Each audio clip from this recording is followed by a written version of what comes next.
And welcome to Hannity, and tonight part 2 of my interview with former President Donald Trump at Mar-a-Lago. Now, yesterday we had a very lengthy, wide-ranging conversation that mostly focused on the unprecedented raid at Mar-a-Lago and the fulfillment of New York Attorney General Letitia James' campaign promise to get and go after all things Trump and the civil suit that she filed.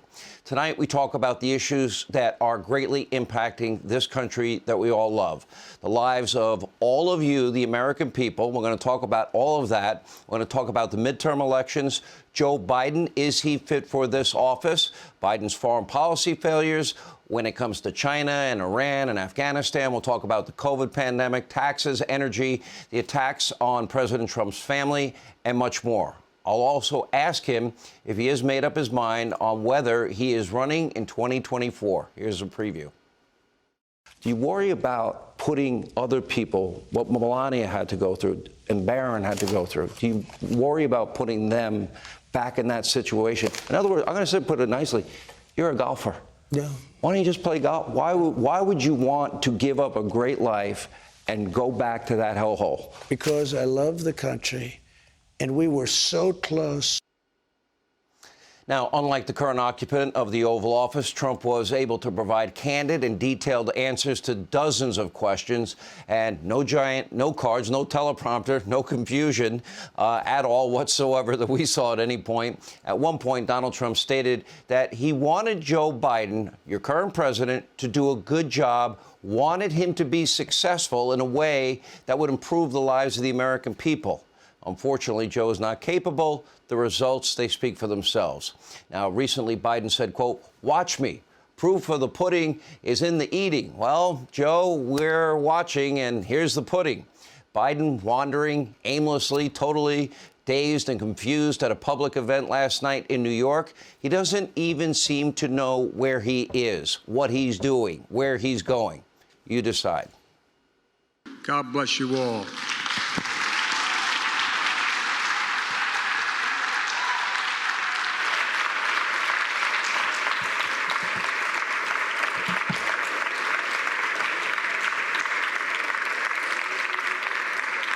Mr. President, thank you. That's like a really bad SNL skit. Now, while Biden is out there wandering aimlessly, his staff seems to totally ignore him. They don't really care about Joe. And for the woke socialists working in the West Wing, he's a little more than a ballpoint pen signing off on their radical agenda. That's basically his role. They're not really concerned if he gets lost on stage or forgets what he's doing or where he is, as long as he does what they want him to do. Now, Joe Biden has never been much of a leader, and now, with his obvious, transparent cognitive decline, he's little more than a shadow, taking orders from the far-left climate alarmist cultists that rule the Democratic Socialist New Green Deal Party. Now, these wealthy elites are not concerned with making your life better or strengthening the American dream. Instead, they want to transition you and this country into a socialist eco-state to satisfy their own twisted morals and maintain political power in perpetuity. And again, as Joe says, the proof is in the pudding. Now, after record levels of spending on green energy projects and tuition forgiveness, and, he was bragging at the UN yesterday, $367 or $69 billion on climate change, $200 billion on food shortage problems around the world. We have an inflation rate that has had a 40-year high and going higher. After restricting domestic production of energy, oil, gas, our capabilities, well, we've all witnessed, gas prices doubling, energy prices through the roof, the cost of everything you buy at every store you go to cost more, everything. The southern border, meanwhile, is non-existent. Democrats have no problem with millions of illegal immigrants pouring into our country, so long as they stay out of where they are, in New York City, in Washington, D.C., and, of course, Martha's Vineyard. Take a look. There was a bus of migrants that was dropped off in front of your home. Also, Governor DeSantis flew migrants from Texas to Martha's Vineyard. Can you understand the political point that DeSantis and Abbott are trying to make here?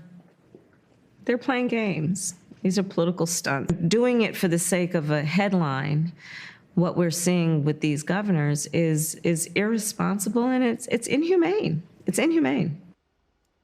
Well, we're having a record year. Never before have we had 2 million people cross that border, and we still have a long way to go to the end of the year. So according to our border czar, it's not irresponsible or inhumane to lure millions of illegal immigrants and let them risk their life and limb to take that perilous journey to our borders because they're telling them, we'll let you in. They're showing them by letting everybody in. That's not irresponsible or inhumane, leaving families homeless out on the streets in El Paso, under bridges in Del Rio. It's not irresponsible. It's not inhumane to enrich evil cartels, allow opioids and fentanyl to proliferate all over the country. According to Kamala, the real crisis is Ron DeSantis and Greg Abbott relocating some of these migrants on a chartered flight in the case of Martha's Vineyard. But of course, it's okay when Biden relocates migrants, those late-night flights, to states all over the country, obscure airports so nobody sees. The rules don't apply to Democrats. And that's why we now have deeply corrupt federal bureaucracy out of control with a politically motivated two-tiered system of justice. We went into great detail about that last night. Now, breaking tonight, yet another example of unequal application of our laws, a September 2018 document from the Obama Foundation. Look at what this says. I'll read it to you.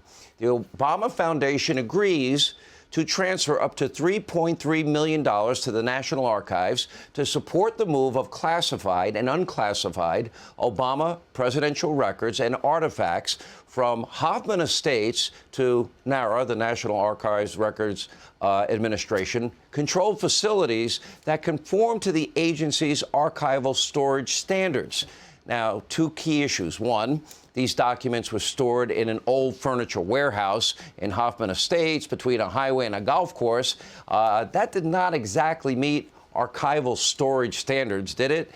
And number two, this was September of 2018, nearly 2 years after Obama left office. In other words, there was a trove of classified documents, according to them, from the Obama administration, removed from the White House, sitting in an old furniture warehouse. Why did that not merit or meet security standards and maybe a potential raid? No federal raid at those facilities at all. No investigation into Obama at all. No accountability from the National Archives. If you're a Democrat, you're a liberal, you're a New Green Deal socialist, you are above the law. Apparently, as we all know by now, it is a different story when it comes to Trump or conservatives or Republicans.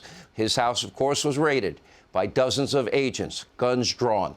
Of course, this is only one of about 30 current and former investigations into Donald Trump. None of them have brought the fruit that they hoped for. And like good comrades in the old Soviet Union, the leftists in Biden's DOJ, which has now been weaponized, and in New York, the Attorney General's office, they aren't investigating crimes. Instead, they're attempting to destroy one individual, one family, one company, and one movement. If they are successful, the credibility of our justice system will never recover. That will mean pretty much Mark Levin's right. It will be a post-constitutional America. And the political weaponization of the rule of law will only get worse. Now, despite all of this, yesterday, Donald Trump was composed. He was collected, all while his successor, Joe Biden, gets flustered at the mere prospect of walking off a stage. Just think about what you think about. We're no longer in capable hands. Now, that is why I did ask President Trump if he plans to run again and challenge Biden in 2024. We'll get to that in a moment. But first, hey, Sean Hannity here. Hey, click here to subscribe to Fox News YouTube page and catch our hottest interviews and most compelling analysis. You will not get it anywhere else.